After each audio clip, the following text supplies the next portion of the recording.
지난주에 말씀드린 것처럼 지난주에 양 목사님이 우리 속에 계신 성령님의 음성에 순종하는 것이 모든 신앙의 승리의 비결이고 전부다, 이런 결론적으로 이야기를 했습니다.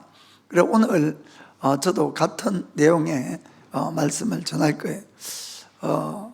하나님이 우리에게 같은 말씀을 준다는 것은 그것이 너무 중요하다는 그런 뜻이에요.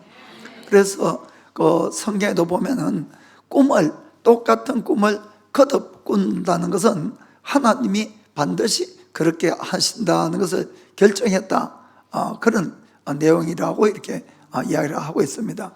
그래서 우리는 우리 속에 오신 성령님의 음성에 귀를 기울이고 꼭 순종하기를 주님으로 축복합니다.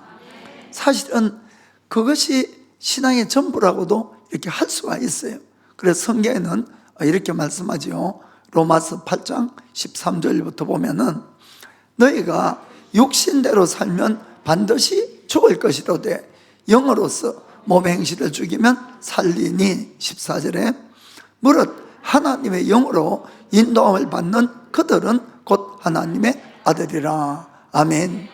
우리가 예수를 믿으면 다 하나님의 자녀가 되지만은, 그러나 정말 하나님의 자녀답게 살 수 있는 것은 내 속에 계신 성령님의 인도함을 받아야 된다는 것을 꼭 믿기를 축복합니다. 우리가 예수님 믿기 전에는 성령님이 없으니까 생각이 하나예요. 자기 생각, 자기 육신의 생각. 그래서 육신이 하고 싶은 대로 세상 가치관을 따라서 이렇게 살아갑니다. 그것이 죄인지도 모르고. 그런데 신기하게도 그때도 우리 속에 이 말씀하는 분이 계셨어요. 양심이에요, 양심. 하나님이 다 양심을 우리에게 줬잖아요. 그래서 잘못된 길에 가면은 반드시 양심이 브레이크를 딱 걷는데, 여러분들이 양심에 순종합니까? 내 욕심에 순종합니까? 전부 자기 생각을 따라가는 거예요. 그래도 양심이 안 된다 해도. 저도 그랬고 다 똑같아요. 그러면은 성경에 보면은 양심이 점점 마비된다 이렇게 되어 있어요. 그리고 마비된 양심은 소리를 더 이상 내지 않는 거예요. 뭐 아무리 이야기해도 안 들으니까 그 말을 안 하죠. 그러면은 그 사람은 그냥 자기 하고 싶은 대로 사는 거예요. 그것이 죄인지도 모르고. 그러나 죽고 나면은 그 모든 것에 대해서 모든 심판, 형벌을 자기가 다 받아야 되는 겁니다. 그 하나님은 그런 우리를 불쌍히 여기시고 예수님을 이 땅에 보내셔서 구원의 길을 열어주죠. 구원의 길. 그래서 우리가 정말 내 죄를 회개하고 예수님을 믿게 되면은 또 하나님이 놀랍게도 하나님의 영을 정말 우리 속에 부어주시는 거예요. 그리고 그때부터는 나의 생각도 있지만은 하나님의 생각이 내 속에 반드시 들어오게 되어 있는 겁니다. 그래서 우리가 그때 또 양심도 살아나요, 사실 새롭게. 그래서 이제 성경 보면은 그리스도 안에 있는 자는 누구라도 새로운 피조물이라. 이전 것은 지나갔으니 보라 새 것이 되었도다. 새 사람이 되는 거예요. 그래 내 인생을 새로 살 수 있는, 다시 사는 길이 생기는 겁니다. 그래서 우리가 예수 믿는 사람을 거듭난 자 이렇게 다시 태어난 거예요. 우리가 실제로 영적으로는. 아멘.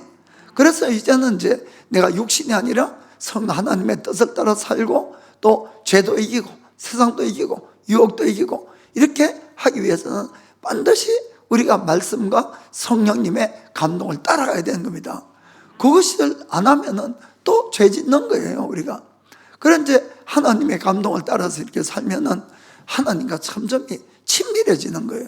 그러면 음성을 듣기도 더 좋고 또 우리 속에 하나님이 큰 기쁨과 감사를, 평온함을 이렇게 주십니다. 그렇다고 예수 믿는다고 어려운 일이 없어지는 건 절대로 아닙니다, 여러분. 오히려 어려운 일이 더 많이 생겨요.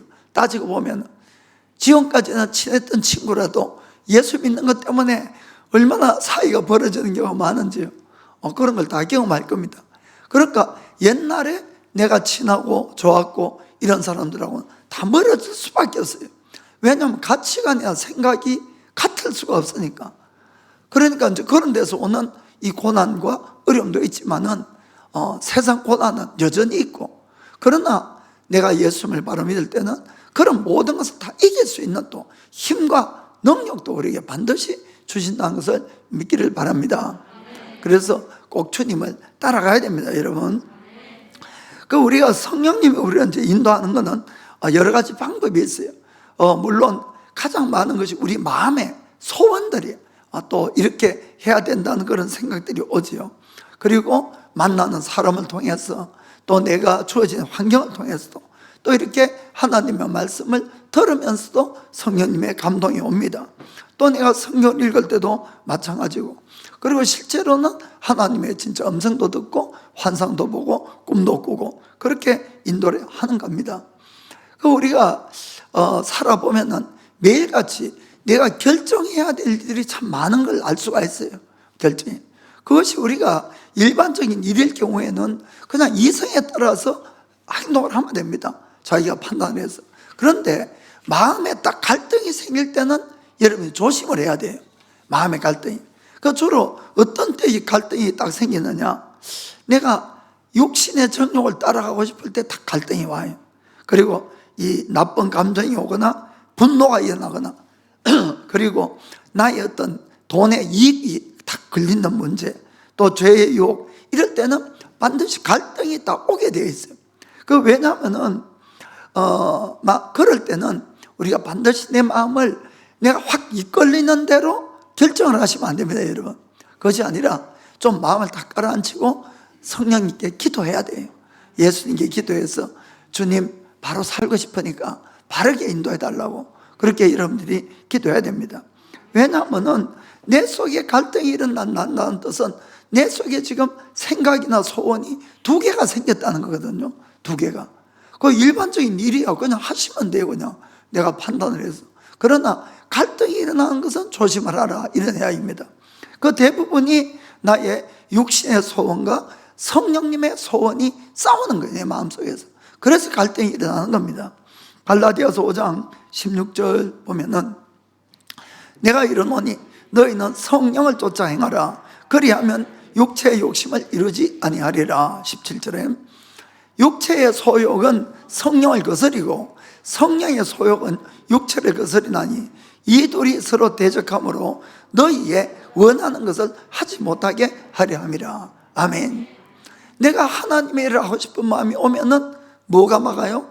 육신의 내 속에 있는 소원이 딱 막는 거예요. 그리고 육신을 따라가려고 그러면은 내 속에 성령님이 그걸 딱 막는 거예요.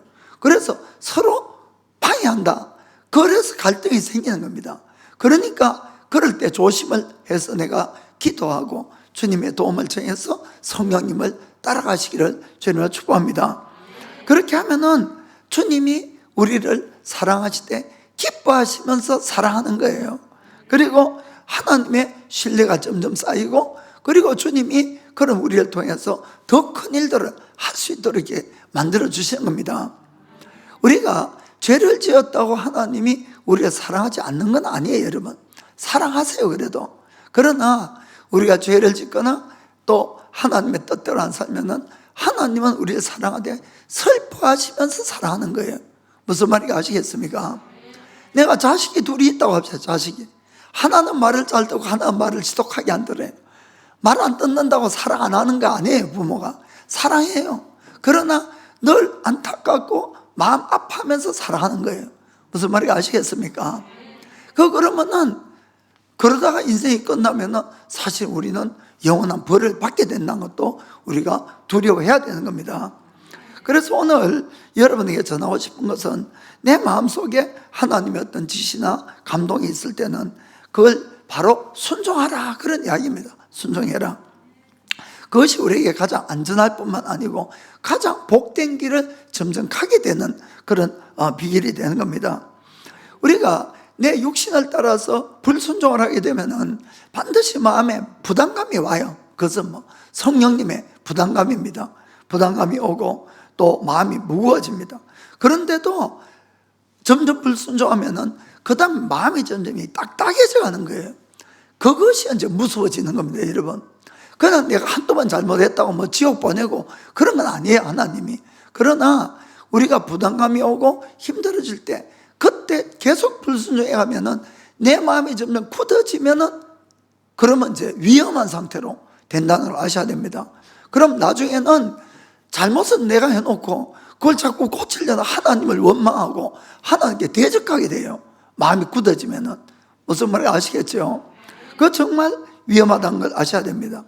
그래서 성경 속에 하나님이 구원받은 우리를 훈련을 시켜가는데, 무슨 훈련인가 하면은 순종에 대한 훈련, 순종에 대한. 하나님의 말씀이 떨어지면은, 하나님을 신뢰하면은 순종할 수가 있거든요. 그건 그 대표적인 인물이 아브라함이에요, 여러분. 그래서 아브라함이 25년 동안을 훈련을 받아가면서 하나님을 철저하게 마지막에 믿잖아요. 그래서 우리도 아브라함의 영적인 자손들이기 때문에 하나님을 똑같이 인도한다는 것을 여러분이 믿으셔야 됩니다. 성이 아씨가 아닐 뿐이지 우리는 다 아브라함의 자손이니까 아브라함의 길을 하나님이 끌고 가는 거예요. 그 언제까지? 여러분의 이삭을 바칠 때까지. 그래야 합격이 되는 거예요, 여러분. 여러분의 이삭을 바칠 때까지 아무튼 이 모양 저 모양으로 고난도 오고 힘든 일도 오고 축복도 오고 그렇게 되는 겁니다, 여러분. 그래서 정말로 이삭을 내가 내놓으면은 합격이 이게. 아멘. 그래서 이제 우리가 순종하는 사람 만든다. 그럼 하나님은 누굴 쓰시느냐? 성경에는 순종하는 사람을 쓰는 거예요, 결국은. 여러분 그걸 좀 아시길 바랍니다. 우리 오늘 마리아의 이약혼자인 요셉을 한번 봅시다. 요셉은 하나님께 바로 순종하는 사람이었어요. 성경을 한번 읽어볼게요. 마태복음 2장 13절 14절 저희가 떠난 후에 저희는 동방박사들이 떠난 후에 자 주의 사자가 요셉에게 현몽하여 꿈꿨다는 겁니다. 가로되 헤롯이 아기를 찾아 죽이려 하니 일어나 아기와 그의 모친을 데리고 애굽으로 피하여 내가 너에게 이르기까지 거기 있으라 하시니 14절에 요셉이 일어나서 밤에 아기와 그의 모친을 데리고 애굽으로 떠나가. 아멘.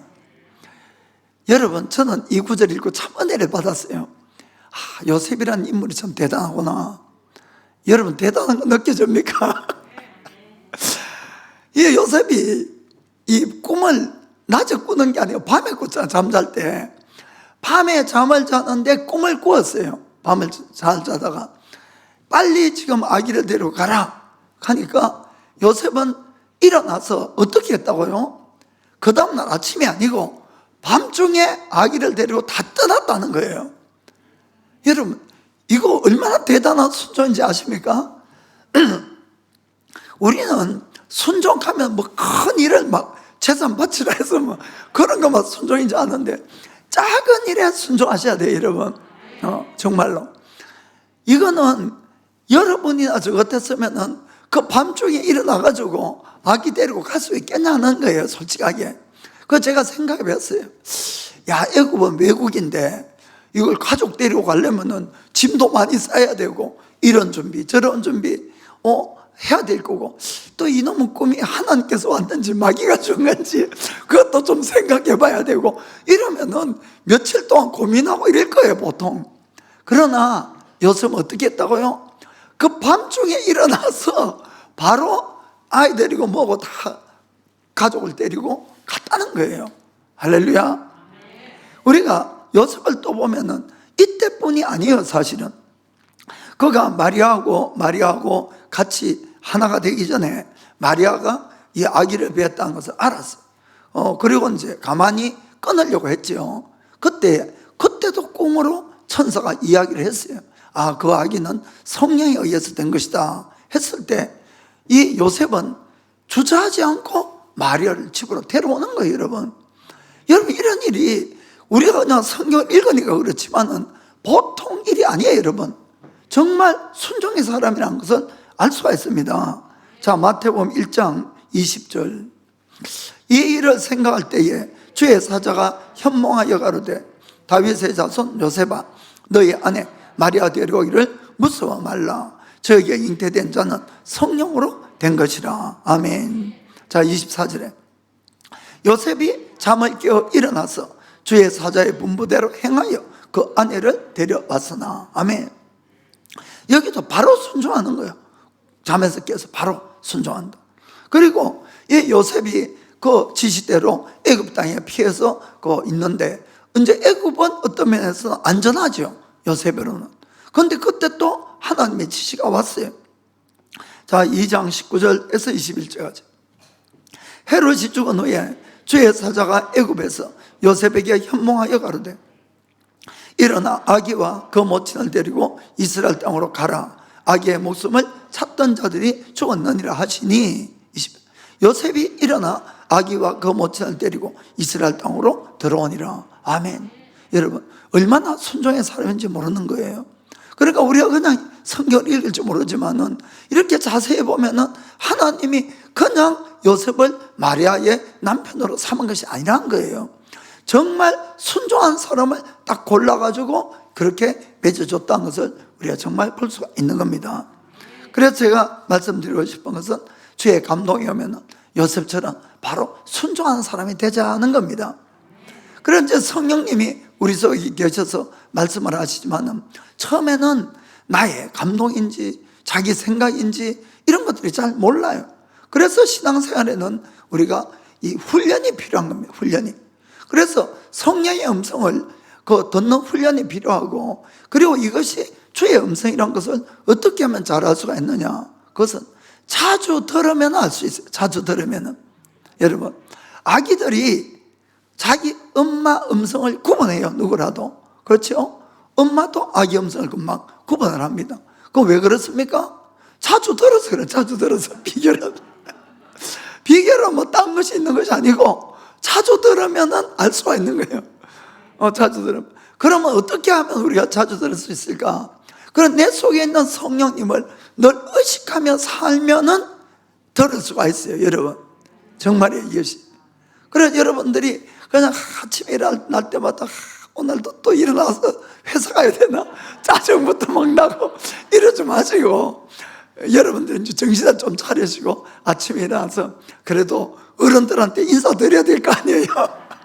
그럼 내 속에 계신 성령님, 안녕하셨어요. 어제 덕분에 잘 잤다고. 잘 못 자도 잘 잤다 그러세요.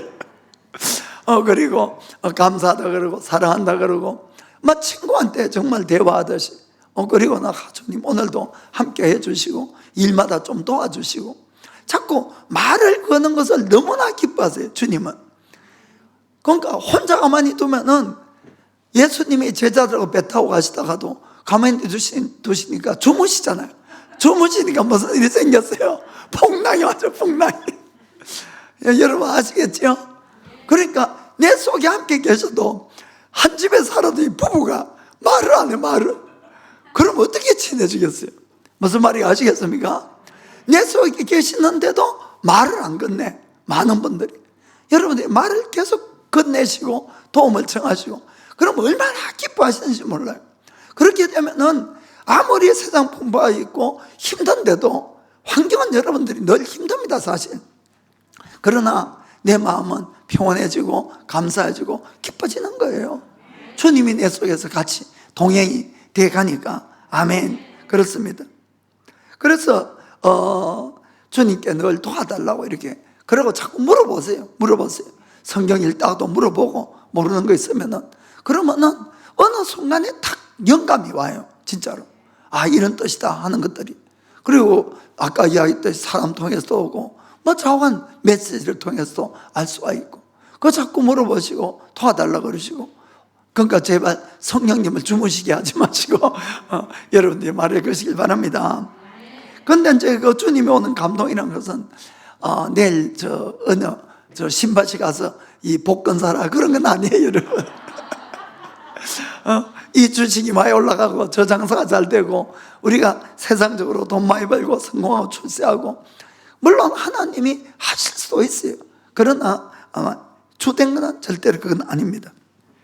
그것이 아니고, 하나님은 우리를 구원하신 목적이 이 땅에 하나님의 나라를 세워가고 하나님의 뜻을, 의를 이루어가는 거예요. 아멘. 그래서 우리에게 임하시는 감동은 주로 하나님의 나라와 의를 더 세워가고 확장하기 위해서 우리에게 주는 겁니다. 그래 간단히 이야기하면은 우리의 십자가를 지게 하는 거예요. 십자가. 예수님이 이 땅에 오셔서 하나님의 나라를 세워가는 것은 주님이 먼저 십자가를 지시고 희생을 했기 때문에 지금 하나님의 나라가 세워진 걸 아시길 바랍니다. 똑같은 길을 갖게 하는 거예요. 사실은 가게 하는 겁니다. 그것이 대체로 우리에는 손해되는 일이고 희생하는 일이 되는 거예요. 그렇기 때문에 그런 감동이 와도 많은 사람들이 순종 안 하는 이유가 바로 나한테는 손해니까 내가 희생해야 되고 내 프라이드를 내려놔야 되고 이런 것들이니까 다들 순종을 안 한다는 겁니다.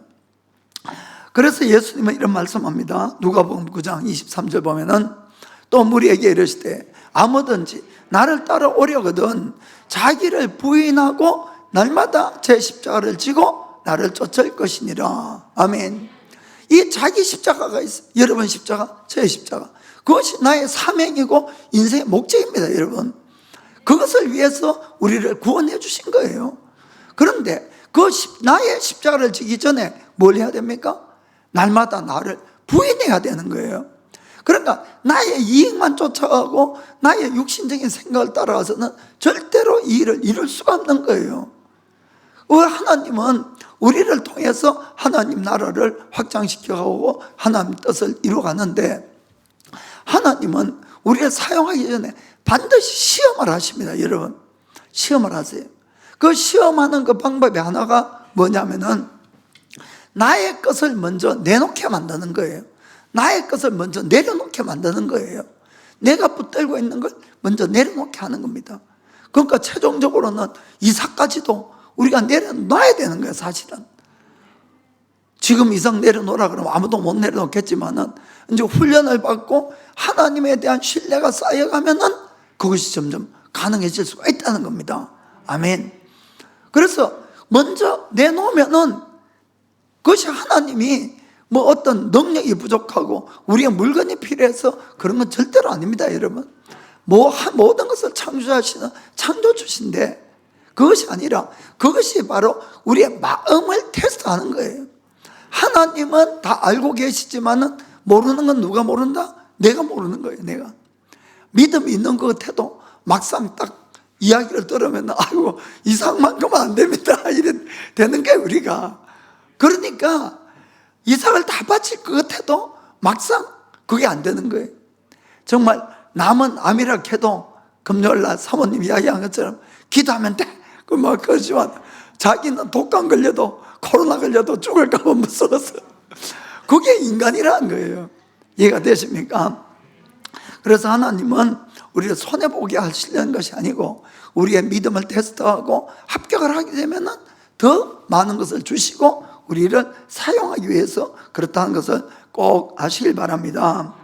그래서 주님은 이런 말씀을 하죠. 마가복음 10장 29절 30절 보면은 예수께서 가라사대 내가 진실로 너에게 이르노니 나와 및 복음을 위하여 집이나 형제나 자매나 어미나 아비나 자식이나 전토를 벌인 자는 먼저 희생을 한 자는 금세에 있어서 집과 형제와 자매와 모친과 자식과 전토를 100배나 받되 핍박을 겸하여 받고 내세에 영생을 받지 못할 자가 없느니라. 아멘. 주님은 빼앗는 것이 아니라 안 주려는 것이 아니고 더 많이 주기 위해서 먼저 테스트를 한다는 거예요. 테스트. 그래서 먼저 주님을 위해서 십자가를 지고 희생을 하면은 100배나 복이 오는 거예요. 그리고는 영생도 보장을 해주는 거예요. 그런 사람은 그 믿음이 확실하다 이런 이야기입니다. 아멘. 그러나 이 땅에서는 늘 핍박을 겸하여 받는다고 기분이 썩 좋지 않은 말씀이 같이 있는 거예요, 사실은. 그러나 여러분 핍박을 잘 생각해 봐야 됩니다. 우리가 복만 받고 다 편해지면은 다들 이제 잠자게 돼요. 그 다음부터는. 그러나 핍박이 오면은 잠을 잘 수가 없어요. 늘 깨어 있어야 되거든요. 그러니까 고난이 유익이 되는 거예요. 고난이. 그래서 자꾸 고난이 오는 걸 저도 싫어요. 솔직한 이야기로. 고난 좋아할 사람 아무도 없습니다. 그러나 고난이 올 때 감사해야 됩니다. 늘. 그래야 승리를 할 수가 있어요. 주님 감사합니다. 감사합니다. 이 고난 통해서 내가 더 깨어있겠습니다. 더 기도하겠습니다. 더 사랑하겠습니다. 이렇게 돼가야 되는 겁니다. 그래서 이것은 뭐 물질이나 재능이나 꼭 그런 것뿐만 아니고 주님은 우리의 감정의 문제도 똑같이 그걸 이제 하시는 거예요. 내 마음에 누군가를 미워하고 용서하지 못하고 또 시기하고 질투하고 그런 마음이 있으면 분명히 또 감동이 와요. 내가 기도를 하면은 그 버려라, 용서해라, 이런 마음이. 그럴 때 순종하셔야 돼요, 여러분이. 그래도 고집스러워 어떻게 그 인간이 나한테 어떻게 했는데 막 이러면은 이게 뭐 끝이 안 나고 그러면 또 힘들어지는 겁니다, 사실은. 그리고 네가 먼저 가서 사과해라. 아이고, 저 인간이 나한테 또 못된 짓을 했는데 왜 내가 먼저 가냐고. 이러면 안 돼요, 여러분. 프라이드 다 내려놓고 내가 100번 잘해도 가서 내가 미안하다 그러고 하나님이 시키면 시키는 대로 하셔야 되는 겁니다. 그러면은 주님이 얼마나 기뻐하시고 그거 하시는 몰라요. 그래서 늘 크리스찬은 저는 좀 손해보고 좀 늘 주려고 하셔야 됩니다, 여러분. 자꾸 뭐 가져가려고 그러고 내 이익 차리려고 그러고 이건 아주 신앙의 이 기본도 모르는 분들이에요. 정말 자꾸 베푸셔야 돼요, 여러분. 내 이웃에도 베풀고 교회 안에서도 베풀고 자꾸 도와주고 이렇게 하면은 주님은 약속대로 축복을 하시는 거예요. 누가복음 6장 38절 보겠습니다. 주라, 그리하면 너에게 줄 것이니 곧 후히되어 누르고 흔들어 넘치도록 하여 너에게 안겨주리라. 너희의 헤아리는 그 헤아림으로 너희도 헤아림을 도로 받을 것이니라. 아멘. 그래서 주님은 우리가 주의 감동을 따라서 먼저 이렇게 주게 되면은 그때부터 막 기뻐서 정신이 없어지는 것 같아. 그래서 우리한테 돌려줄 때 몇 배로? 30배? 60배? 100배? 막 이렇게 막 돌려주시는 거예요. 그런데 다 헌금할 때도 막 이런 한 장 막 계산해가지고 막 이렇게 한번 해보세요. 그러면 하나님 막 이런 한 장 계산해가지고 머리털까지 다 세알해가지고 이렇게 돌려주시는 분이 하나님이세요. 그래서 여러분들이 이 하나님을 신뢰하고 말씀을 믿어야 되는 거예요. 그리고 감동을 주실 때 순종하시길 바랍니다. 그래서 제가 말씀 나잖아요. 다 주님이 주시는 감동은 손해보는 거예요. 뭐 절대로 이익되는 거 하나도 없어요, 이 세상적으로 생각하면은. 그런데 그거를 따라하는 것이 믿음이에요, 여러분. 그렇게 하면은 그 다음에 놀라운 복이 분명히 오게 되어 있는 겁니다. 그 저도 이제 개인적으로 뭐 몇 년 전에 이 어때 기도를 하는데 자꾸 노방전도를 나가라는 거예요. 그러고는 또 그냥 노방전도도 아니고 노방에 나가서 병자들 만나면 기도해 주라는 거예요. 그래서 제가 주님 뭐 옛날에 다 해봤잖아요. 그건 이제 사실 개척하고는 막 가와사키 여기에 몇 년 동안을 아이들 데리고 주일마다 나갔어요, 진짜. 아이들도 막 전도지 돌리고. 그렇게 해도 정말 한 사람도 안 왔어요, 한 사람도. 또 이쪽으로 옮겨와서도 여기서 단지 다 돌리고 해도 그것 때문에 온 사람은 없었어요, 솔직한 이야기로. 그래서 이제 변명이 바로 나오죠, 저한테. 주님 아무리 해도 그 뭐 효과도 없는 걸 자꾸 하시라고. 그러고는 또 밖에서 병자 말 걷는 것도 얼마나 힘든데 그래 안 나오면은 이거 뭐 어떻게 하시려고 그러시냐고 자꾸 이제 변명이 나서. 그런 이제 주님이 조금 말씀하시다가 안 하면은 주님 잠잠하세요, 진짜로. 그런데 솔직한 이야기로 마음은 무겁지요, 불순종을 하니까. 그래 이제 쭉 지내왔어요. 그런데 작년에 이제 11월 달쯤 돼서 다시 그 마음이 막 오는 거예요. 그래서 또 이제 막 이래저래 핑계 대고 아유 했는데 이번에는 마음이 너무 무거운 거예요, 제가. 그래서 알겠습니다 하고 12월 초부터 지금 이제 2달간 수, 목, 금, 토 이제 매일 점심 먹고 이제 저 전도 나갑니다, 지금은. 그거 나갔는데 아니나 다를까 전도하면 참 일본에 막 받아줍니까, 누가? 아유, 전부 거의 무시하고 아무리 돌려도. 그러고는 가끔 어떤 사람 진짜 좀 바보 같은 좀 이런 얼굴 표정 태도 보면 알잖아요. 그리고 또 한마디 던지고 가는 사람도 있고. 그래서 이제 제가 싫은 거예요, 솔직한 이야기로. 그런데도 뭐 주님이 하라 그러시니까 그래 하면서. 근데 참 느끼는 게 많아요. 이게 참 고달프고 힘들고 어려운데 그 속에서 알지 못한 이 주님의 마음, 사랑이 정말 조금씩 이렇게 깨달아지고 느껴지는 거예요. 그러니까 이 실제적으로 이렇게 그 효과나 뭐 받는 사람은 없지만은 그걸 통해서 이 주님이 어떤 마음으로 지금 우리한테 다가오려고 하시는가, 그런데 사람들의 이 반응은 이렇다 하는 것이 느껴지는 거예요, 이게. 그러니까 마음이 막 감동도 되고 혼자 찬양도 나오고 살짝 울락하기도 하고 전도하다가 그런 마음이 생기니까 마음의 평강도 기쁨도 있고 또 이 용기도 점점 나더라고요. 그 처음에는 아이고 막 이렇게 어차피 안 받고 무시당하니까 이 내밀기도 좀 그랬는데 언제 점점 용기가 생기니까 곤니찌와 가기도 하고 연대미마센가 한국말로 해야지. 혹시 듣는 분이 있으니까 한국에서 안녕하시냐 그러고 그리고 읽어보라 그러고 읽어보지 않겠냐 그러고 그 가끔 어떤 사람이 뭐냐고 물어요. 뭐냐고. 이제 눈이 잘 안 보이는 노인들은 뭐냐고. 그러면 예수님에 대한 이야기를 하면 그러면 이것도 하는 거예요. 딱 한 사람 그래도 예수님에 대한 이야기를 하니까 받아간 사람 있어요. 그래도 그 제가 이제 하는 거는 시간은 30분 정해놔서 30분 동안은 무조건 하는데 두 사람 딱 받을 때까지 항상. 그 지금까지 여러분 거의 두 사람은 이상은 받아갔어요. 그래도 할렐루야. 그래서 감사한 거는 그 이제 몇 사람한테 다리 아프고 이 지팡이 짚고 가고 이런 사람한테 기도하겠냐고 물어본 적도 있어요. 제가 한 사람도 기도받겠다는 사람은 없고 자기는 불교 믿는다 그러고 자기는 또 수화가 종파가 지가옥하고 자오간 그랬어요. 근데 월요일 날 그래서 제가 지난번에 이야기했지만은 그래 월요 예배 때 그 오니기리 돌릴 때 그때가 기도해야 되겠다 해서 이제 공원에 가서 기도를 해줘요. 제가 병자들 위해서. 그런데 역시 밖에서 훈련을 받으니까 공원에서 모든 사람이 보고 있잖아요. 담대함이 생기더라고요. 용기도 생기고. 그러니까 기도를 그러니까 믿고 기도를 해야 병이 낫지 내가 두려워서 기도해서 낫겠습니까?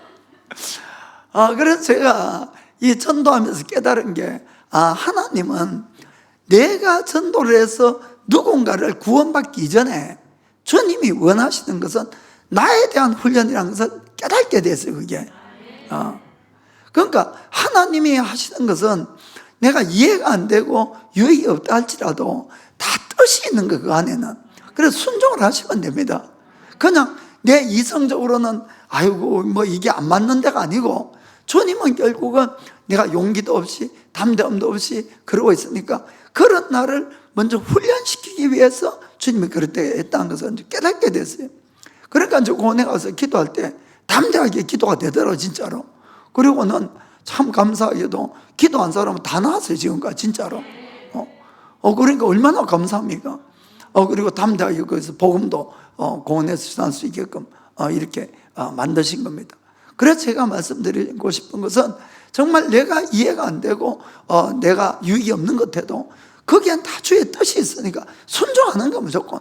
순종하면은 반드시 나에게 유익이 있다는 걸 꼭 아시기 바랍니다. 우리가 예수님을 더 닮고 싶다든지 내가 사람을 구원하고 싶다고 하면서도 내가 조그마한 손해도 안 보고 곤란도 조롱도 안 당하려고 하면은 할 수가 없어요. 이런 것들을 뛰어넘으셔야지 우리가 할 수 있다는 것을 믿기를 축복합니다. 그리고 이제 제가 지금부터 좀 중요한 말씀을 할게요. 우리가 성령의 감동을 이렇게 따라 살게 되면은 늘 내 마음이 부드러운 상태가 유지가 돼요. 부드러운 상태가. 이게 참 중요한데 신앙생활에서 부드러우면은 주님이 말씀하는 것이 금방 캐치가 돼요. 부드러우니까 마음이. 그리고 순종이 되고 그래서 주님과 더 친밀한 관계가 이렇게 되어갑니다. 그렇게 되면은 신앙생활하면서 절대로 피곤하다든지 지겹다든지 그런 생각이 없어요. 육신은 물론 여러분 피곤합니다. 쉬고 싶고 이런데 마음에는 다 기쁨과 감사가 와요. 진짜로 정말 여러분 그렇습니다. 이거는 그래서 제가 순종하라는 거예요. 내 마음을 늘 부드럽게 가질 수가 있어야 됩니다. 제가 이제 교회에서 이렇게 보면은 신앙생활은 열심히 하는데 저번이 좀 피곤하구나, 요새 많이 지쳤구나, 좀 권태기가 왔구나, 그런 걸 이렇게 느끼는 경우가 있어요. 그런데 그것은 왜 그런가 하면은 주님이 그런 감동을 줬을 때나 어떤 말씀에 대해서 자기가 불순종이 있어서 그래요. 사실 많은 경우에 많은 경우가. 그리고 하나님 앞에 서원을 해놓고 안 지키는 것도 여러분 이 죄입니다. 죄. 성경 분명히 적혀 있어요. 하나님은 반드시 서원한 것을 찾는다, 이렇게 되어 있는 겁니다. 그렇게 되면은 하나님과 나 사이에 벽이 딱 생기는 겁니다. 벽이. 그래서 하나님의 은혜가 나에게 부어지지 않기 때문에 나는 점점 메말라가고 내 마음이 점점 굳어지는 거예요. 딱딱해지는 거예요. 그래서 제가 이 신앙생활 하면서 아주 위험한 것 하나가 마음이 굳어지는 상태, 마음이 딱딱해져 가는 것이 아주 이것이 위험하고 상태라는 것을 그걸 정말 여러분들에게 말씀드리고 싶어요. 그 원인이 어디에 있는가 하면은 바로 불순종이라는 겁니다. 그래서 우리 마음이 정말 굳어지면은 마지막까지 불순종을 하고 구원까지 잃어버린다는 것을 우리가 아셔야 됩니다. 그 이스라엘의 역사, 이 구약 성경은 전부 우리에 대한 경고로 이렇게 기록이 되어 있는 것이에요. 하나님은 애굽에서 이스라엘 백성들을 구원해냈을 때에 모든 사람을 다 가나안 땅으로 인도하려고 구원했지 절대로 광야에서 멸망시키려고 구원하지 않았습니다. 여러분, 그건 믿어지죠? 그 애굽에서 나올 때에 20살 이상 남자만 몇 명이었어요? 60만 명이라고 적혀 있어요. 그거는. 그런데 그 60만 명이 나와서 그 뒤에 40년 동안에 광야에서 다 죽고 결국 가나안 땅에 들어간 사람 몇 명이에요? 딱 2사람밖에 없다는 거예요. 여호수아와 갈렙, 이 2사람. 여러분, 이거는 우리들에게 아주 무서운 경고라는 것을 여러분 아셔야 됩니다. 우리도 다 애굽에서 나온 사람들이에요. 여러분, 우리도 다 홍해를 건넌 사람들이에요. 그것이 홍해를 건넌다는 뜻이 세례를 받았다, 그 뜻입니다. 그거 다 받았는데 우리가 천국이라는 그 가나안을 들어갔는데 지금이 광야예요. 광야. 이 광야에서 자칫 잘못하면은 다 죽을 수가 있다는 겁니다. 무엇 때문에? 불순종 때문에. 우리가 마음이 굳어지면은 불순종이 계속된다는 걸 우리가 알아야 됩니다. 그래서 이 광야에서 그 사람들이 다 죽은 것은 절대로 하나님의 뜻이 아니라 그들의 강팍하면서 마음이 굳어졌다는 겁니다. 강팍해졌다. 그래서 성경에 이렇게 분명히 되어 있습니다. 히브리서 3장 7절 8절. 그러므로 성령이 이르신 바와 같이 오늘날 너희가 그의 음성을 듣거든. 자, 8절에 노하심을 격동하여 광야에서 시험하던 때와 같이 너희 마음을 강팍해 하지 말라. 굳게 하지 말라는 거예요. 강팍해 하지 말라. 18절에 또 하나님이 누구에게 맹세하사 그의 안식에 들어오지 못하리라 하셨는고 곧 순종치 아니하던 자에게가 아니냐. 아멘. 그러니까 강팍해지면은 주의 말씀을 받지 않고 은혜가 없으니까 불순종으로 계속 나간다는 것을 우리가 정말 아셔야 됩니다. 이 사건은 구약시대에 일어난 사건인데 지금 히브리서는 신약성경이에요. 왜 신약성경에 이걸 기록해 놨습니까? 우리의 경계로 이것을 기록해 놨다는 것을 꼭 아시기를 축복합니다. 그래서 여러분들이 혹시 내 마음이 이런 상태면은 정말 이거는 주의하셔야 돼요. 뭐냐면은 내가 이제 신앙생활 예배드리고 봉사하고 헌금하고 기도에 참석하고 이런 신앙생활을 열심히 하는데도 불구하고 내 마음에 참 기쁨도 참 감사도 참 평강도 없다. 이건 지금 노란 불이 들어온 거예요. 여러분 아시기 바랍니다. 그리고 내 딴엔 열심히 기도한다고 기도하는데도 마음에 이 감동이나 어떤 감격도 없고 회개해도 늘 형식적으로 그냥 입술로만 끝나고 이 평강이라는 것이 안 오는 거예요. 평강이. 이것도 이 노란불이 켜진 겁니다. 그리고 모든 일에 자꾸 좀 짜증이 나고 비판적이 자꾸 돼가, 비판적이. 그래서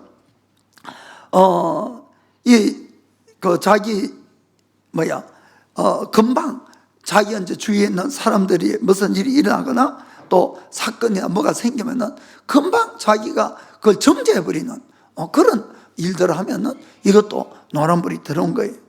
그럴 땐 여러분들이 이런 증상이 생기면은 하나님께서 지금 나에게 이 옐로 카드를 꺼냈다고 정말 그렇게 여러분이 정말 깨닫고 여러분 자신을 정말 돌아보고 이걸 고쳐 나가셔야 됩니다.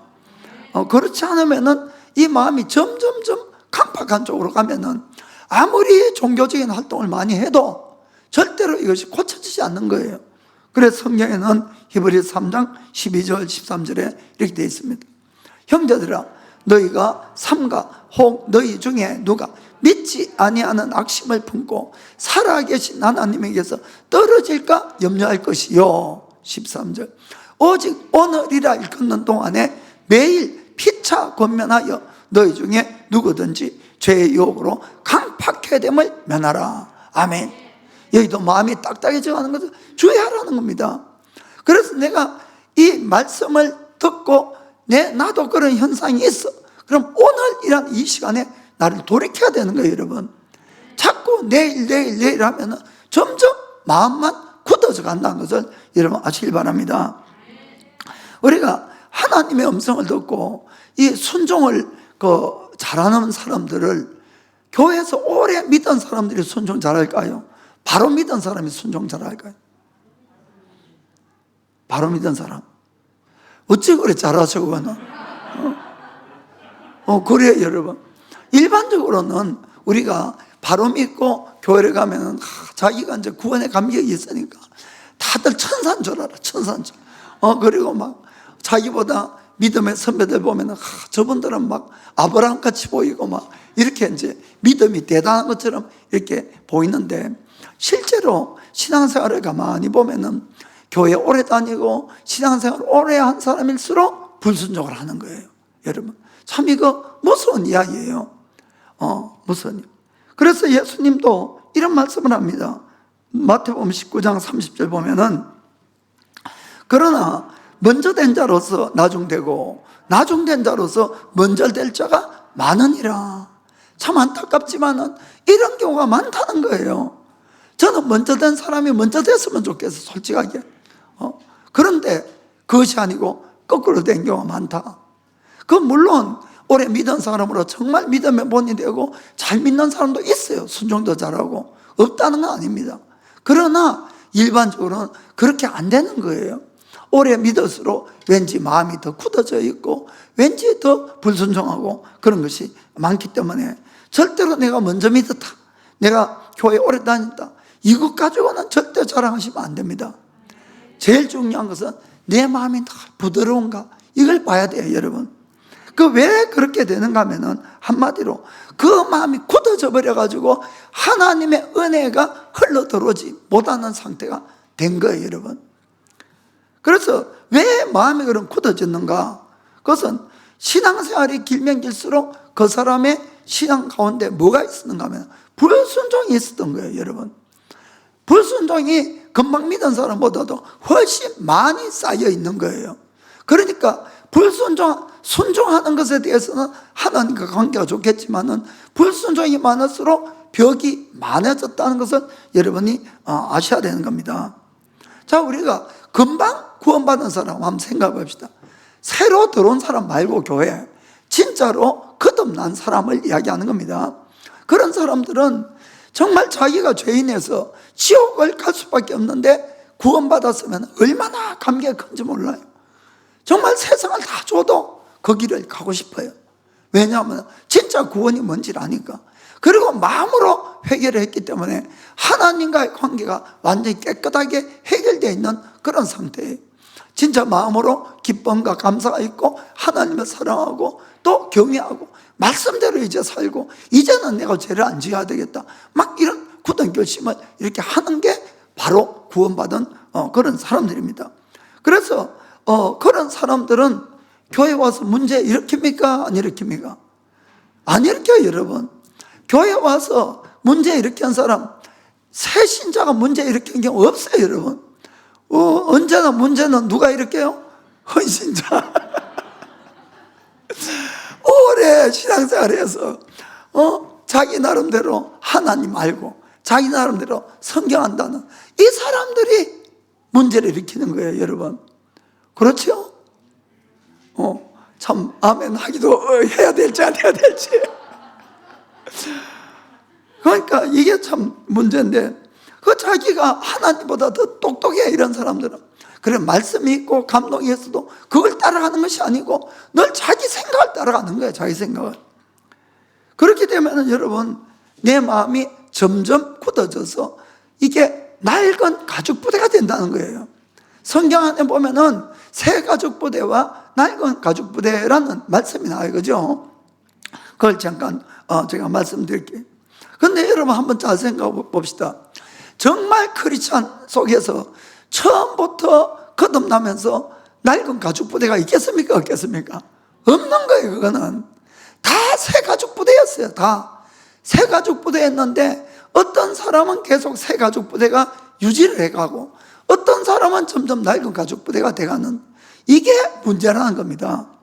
자, 그러면은 새 가죽 부대의 특징은 뭘까요? 이것은 신축성하고 탄력성이 아주 좋다는 거예요. 그래서 새 포도주를 넣으면 여러분, 새 포도주는 부글부글 끓어요. 발효를 합니다, 새 포도주는. 그러니까 막 부글부글 끓고 발효를 하니까 이게 팽창하는 힘이 얼마나 세겠어요. 그렇지만은 새 가죽 부대는 견딘다는 겁니다. 그걸 잘 수용해서 받아들인다, 그 뜻이에요. 이것이 무슨 뜻인가 하면은, 하나님의 감동과 하나님의 말씀이 주어지는 것이 마치 새로운 포도주를 붓는 것과 같다, 이런 뜻이에요, 여러분.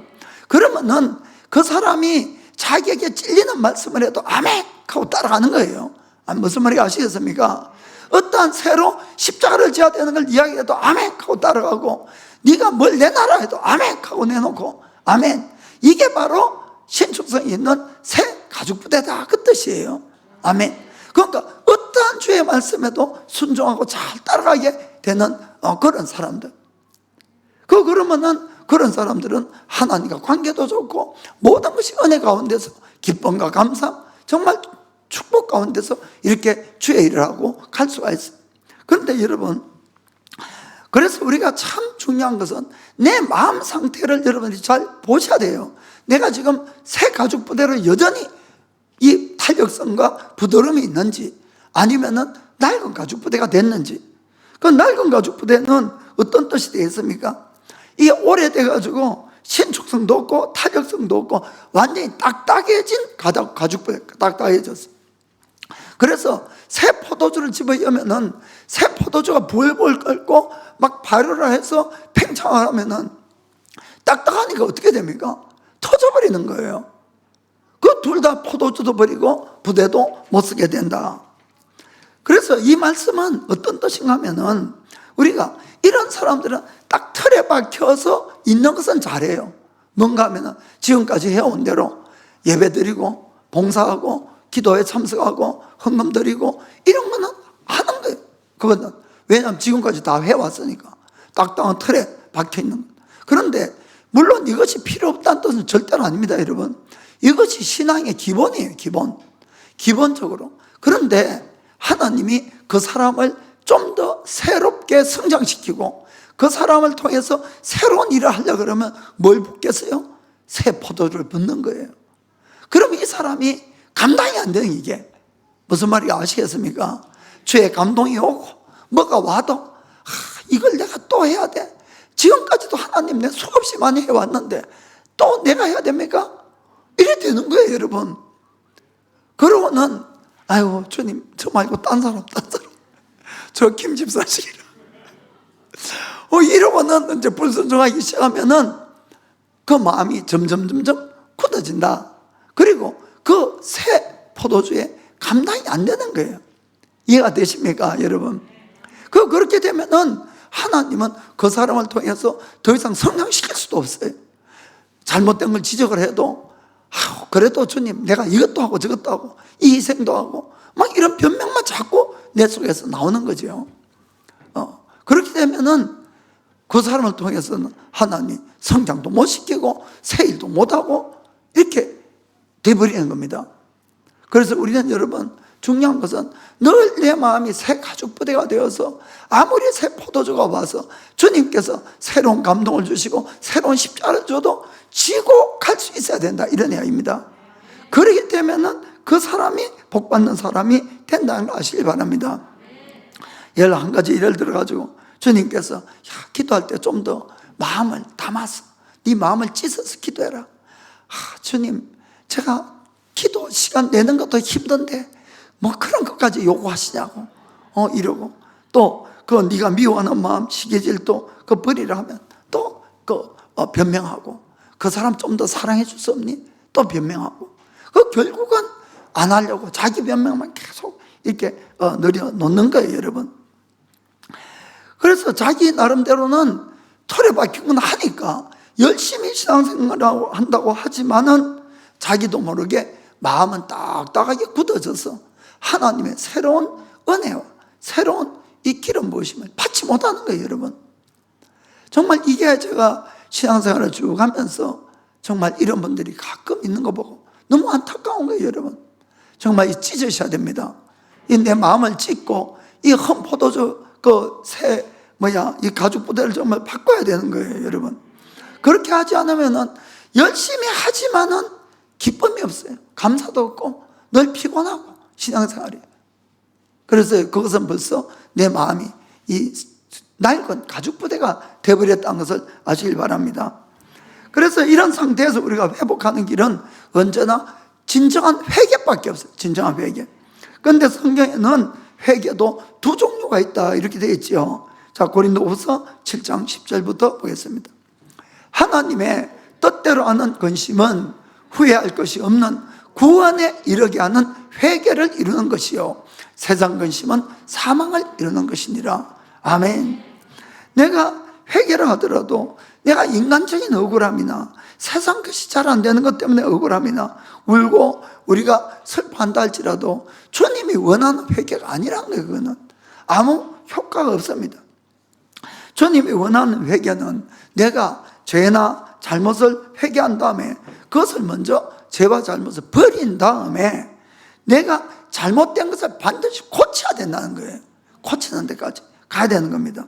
예를 들어서 주님 감동에 불순종했다, 회개한 다음에 주의 감동을 순종해야 된다는 거예요. 이해가 됩니까? 그리고 말씀에 내가 거스른 것이 있다면 회개한 다음에 그 말씀을 반드시 지켜야 되는 거예요. 서원을 하는 걸 내가 회개했다면 반드시 서원을 그 다음에 지켜야 된다는 겁니다. 만약에 내가 회개를 열심히 울고불고 했는데 그 다음에 진짜로 고치지 않으면은 아무리 내가 회개해도 하나님과의 관계가 회복도 안 되고 내 마음이 절대로 부드러지지 않는 거예요, 이거는. 여러분 이걸 정말 아셔야 됩니다. 그래서 아무리 기도를 해도 은혜가 안 오는 거예요, 그때는. 야고보서 1장 22절 보겠습니다. 너희는 도를 행하는 자가 되고 듣기만 하여 자신을 속이는 자가 되지 말라. 안 행하면 자기를 속이는 겁니다. 25절에는 자유하게 하는 온전한 율법을 들여다보고 있는 자는 듣고 잊어버리는 자가 아니요 실행하는 자니 이 사람이 그 행하는 일에 복을 받으리라. 아멘. 행해야 복을 받는 거예요. 행해야. 여러분 정말 믿으시기 바랍니다. 그래서 내가 회개한 다음에 내가 잘못된 것을 고쳐서 실제로 실행하게 되면은 마음에 기쁨이 와요. 진짜로 기쁨이 오고 감사가 오고 하나님 앞에 자신감이 딱 생기는 겁니다. 기도해도 반드시 응답을 받을 수 있는, 응답 받는다는 확신이 와요, 사실. 그래서 여러분들이 행하는 것이 정말 중요한 겁니다. 그 요한일서 3장 21절 22절 계시록이 아니고 요한일서 3장. 자, 사랑하는 자들아, 만일 우리 마음이 우리를 책망할 것이 없으면 하나님 앞에 담대함을 얻고, 자 22절, 무엇이든지 구하는 바를 그에게 받나니 이는 우리가 그의 계명들을 지키고 그의 앞에서 기뻐하신 것을 행함이라. 아멘. 말씀을 지키고 계명을 지키고 기뻐하는 일 하면은 내 마음이 담대함을 가지는 겁니다. 기도하는 것이 반드시 이루어지는 거예요. 믿어지는 거예요, 여러분. 아멘. 그래서 정말로 우리가 주님 앞에 늘 부드러운 마음을 가지고 정말 하나님의 감동이나 말씀 또 서운한 것을 반드시 지켜서 정말 우리를 통해서 하나님의 뜻이 이 땅에 이루어지고 그 의가 이루어질 수 있는 우리 한 사람 한 사람이 되어가기를 예수님의 이름으로 축복합니다. 자, 기도하겠습니다.